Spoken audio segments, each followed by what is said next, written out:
All right, first of all, Harry, thanks so much for coming here today and doing this, which is going to be hopefully a great discussion about human art and about regenerative medicine. Shug, it's a pleasure to be here with you today. Awesome. It's been interesting. The world of regenerative medicine right now is very exciting in the world of sports medicine, but also it's confusing and it's slightly concerning. Today, we're going to talk about regenerative medicine, and we're going to pull back that curtain a little bit and get some good answers to some questions that a lot of normal people have. Yeah, if it seems confusing, it's because it is. There's a lot of conflicting information out there. It's a relatively new field. I'm fortunate to have been one of the first in this field. I was one of the early guys doing it, so I've seen a lot of changes. But it is very confusing, and I hope we're going to shed some light on it today. Harry, can you tell me something that has surprised you during your career that would also surprise people listening? Well, the main thing is that we can do birth tissue stem cells right here in the United States. What are some mistakes that agents can make and athletes can make when they try to make a decision on where to go get stem cell therapy? It's very easy to fall into this trap that more is better because it sounds like it makes sense. You say, well, if we're going to do 1 million stem cells, you can come to Colombia or Mexico and do 100 million. And actually, even though it's so tempting to fall into this trap of more is better, it isn't necessarily the case, because when you culture expand the cells in a sense become older. They divide rapidly. You're growing them in a lab. The telomeres shorten. There's these things that can happen that change the viability of the stem cells and the potency. It's slightly more expensive to do it here in the US because we have to do it directly from the umbilical cord, but they are more potent cells. On top of that, you're not in Mexico. There's that also. I mean, anytime you go abroad, you are no longer in the US. Right. And that is an issue as well, because infection is always an issue. So, Harry, let's talk about where things can go wrong. Whether it's in the United States or abroad. I've seen athletes make bad decisions, not intentionally. I've seen agents recommend bad treatments, again, not intentionally. How can we make sure that we can educate both agents and athletes, as well as general folks just trying to use the advantages of regenerative medicine? How can we help them? So when you're talking about the product, again, as we discussed earlier, I think there's tremendous advantage to using this naive tissue, using directly from the umbilical cord, for two reasons. One is the cells have not been manipulated. The cells are straight as nature intended them. Two, you're also getting the umbilical cord tissue, because when you culture expand the cells, you're not getting the actual connective tissue that is the Wharton's jelly, for instance. And those are the substances, that sort of ground matrix is what, when a baby is being produced, they're borrowing from that Wharton's jelly to build the building blocks of that structure. So that is something that you want to have in the injection. And when you grow them in the laboratory, you're not growing that part. Then there's the provider.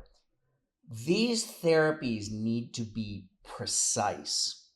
People say, oh, we just give it IV and they know where to go. That's not the case. When you give stem cells IV, they follow the law of hemodynamics and fluid dynamics. So that goes into the vein. The first place it goes is the lungs. The cells don't pass through the lungs. They're too big. They get caught up in the lungs, and they do dump the growth factors, but then the growth factors, again, just follow the law of fluid dynamics. They go to the kidneys, they go to the heart, they go to the liver. They're not going to make it to your ACL.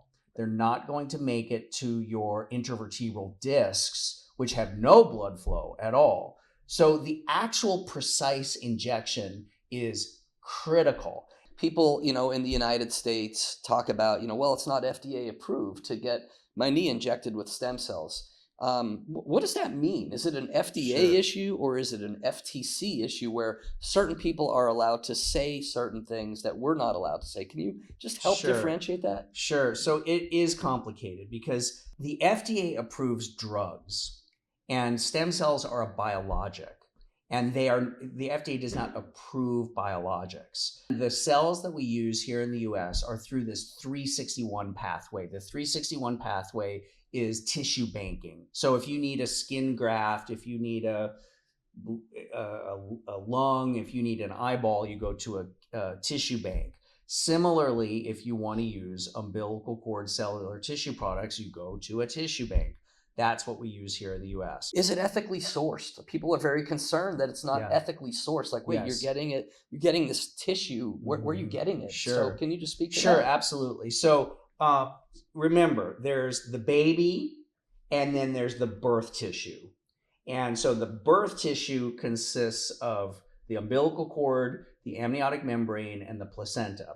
A woman who gives a cesarean section birth in a hospital is given the decision to either what to do with the birth tissue. Either she can keep it, and you've heard of women like making Absolutely. capsules out of it, or she can have it medically disposed of, or she can donate it. These laboratories that I use, for instance, and that we use at Human Op, then have the ability to purchase these tissues from the hospitals. The laboratories that we use only accept birth tissues from non-COVID vaccinated mothers. They take possession of the birth tissue. They take it same day directly to their laboratory. They process it. While they're processing it, they also do all the screening for any sort of communicable disease. They don't just rely on the health records. They also do objective testing right there in the laboratory. They process it, and then it's frozen that same day. Right. How about the misconceptions that patients come in with? What are some of the misconceptions that you've heard or you believe in this space of regenerative medicine? Well, that stem cells are somehow pixie dust and magic. What we have stem cells in every tissue in our body, and their role is to initiate healing after injury. Anytime you have healing after injury, it's a stem cell mediated event. So when we introduce these birth tissue stem cells, really we're just assisting your body in its own healing response. Well, in order for that to happen, you need to have decent cellular function to begin with. I advise athletes all the time. I did it for a living for 25 plus years in the NFL. If you were advising athletes at the highest level, what advice would you give them if they said to you, hey, my right knee bugged me all season. I had an MRI. I have some arthritic changes. I think I want to explore some regenerative medicine. What should I do? Take the recovery seriously. So when do the injection, but then you want to take 1 week of taking it very easy, second week of reintroducing normal daily activity, and then for 2 months, no dental work, because that greatly increases the risk of infection, and no new injuries, please. So you got to just in order for this stuff to work, we're tricking your body into thinking you've had this severe new injury without causing any tissue insult. You get all the benefit of a healing response without actually having been injured. Well, if you then go fall off your roof or overtrain or whatever, take the recovery really seriously, meaning not to re-injure that area for a period of 2 months. How important is it that the holistic medical team of an NFL franchise, of a Major League Baseball franchise, is in lockstep? And when I say that, it's the agent, the athlete, the coach, the athletic trainer, the medical staff. How important is that communication? Well, I think it's critical for this very reason that if at all possible, the person needs to back off a little bit to allow recovery to happen. So, the left hand needs to know what the right hand is doing. So I think that, communication is mandatory. And then, of course, as far as keeping an eye for any sort of adverse outcomes, which are extremely rare, but they do happen. Right. Everybody needs to know what's happened. And then, of course, for instance, we talked about the importance of not doing dental work for 2 months afterwards. Anytime you get any sort of dental work done, especially cleaning, and they're poking around in your gums, you get this rush of bacteria in your blood. Well, if I've just gone in and injected your intervertebral disc and caused this inflammation, that blood can seed into that area that's been injected. And now we have a very serious problem. You've worked a great deal with pro athletes. When they're in the market for regenerative medicine, what are they looking for? Yeah, they're looking for results, right? Number one, they're looking for results. But I think in order to get the results that they want, they really need to have better education and they need to do better research.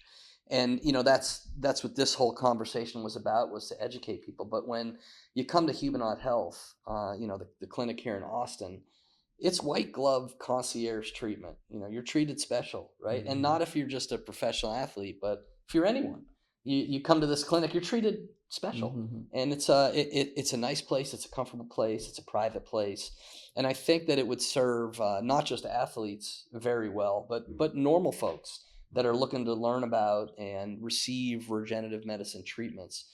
This is a great place to come to feel really comfortable.